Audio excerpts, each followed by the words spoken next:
जयंत चौधरी राज्यसभा में विपक्ष छोड़ सरकार के खेमे में बैठे नजर आए। प्रधानमंत्री नरेंद्र मोदी की जमकर की प्रशंसा। चौधरी चरण सिंह को भारत रत्न से सम्मानित करने का फैसला बहुत बड़ा। जयंत चौधरी ने कहा कि चौधरी चरण सिंह को भारत रत्न से सम्मानित करने का फैसला बहुत बड़ा फैसला है। कल इस घोषणा के बाद लोगों ने दिवाली मनाई। कल किसानों ने सीटी में मिठाइयां बांटी। इससे यही पता चलता है कि यह फैसला सिर्फ उनके परिवार तक ही सीमित नहीं था, बल्कि किसानों को मजबूत करने वाला फैसला है। आज यहां मेरा अपमान किया गया। उन्होंने कहा कि सभापति जी, आज मैं वरिष्ठ सांसदों के दुर्व्यवहार से बहुत दुखी हूं। आज यहां मेरा अपमान किया गया है।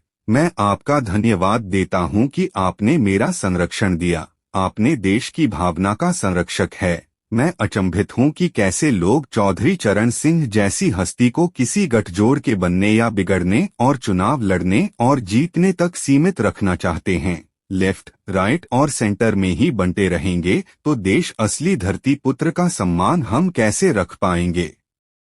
इस सरकार के काम में चौधरी चरण सिंह के विचारों की झलक। उन्होंने कहा कि 10 साल मैं विपक्ष में रहा हूं। कुछ ही देर के लिए मैं इस तरफ बैठा हूं, लेकिन मैंने देखा है कि 10 साल में जो आज सरकार है, इनकी कार्यशैली में भी चौधरी चरण सिंह के विचारों की झलक है। जब प्रधानमंत्री ग्रामीण क्षेत्रों में शौच की व्यवस्थाओं पर प्रकाश डालते हैं, जब महिला सशक्तिकरण को सरकार अपना प्लेटफॉर्म बनाती है और गांव में जागृति पैदा करती है, तो मुझे उसमें चौधरी चरण सिंह की बोली याद आती है। चौधरी चरण सिंह विचारक थे। जयंत ने कहा, राजनीति विशेषज्ञ कहते हैं कि हम लोग नेताओं को समझ नहीं पाएंगे अगर हम इसी तरह से बंटे रहेंगे। कुछ लोग कहते हैं कि चौधरी चरण सिंह सिर्फ जाटों के नेता थे, सिर्फ किसानों के लिए काम करते थे।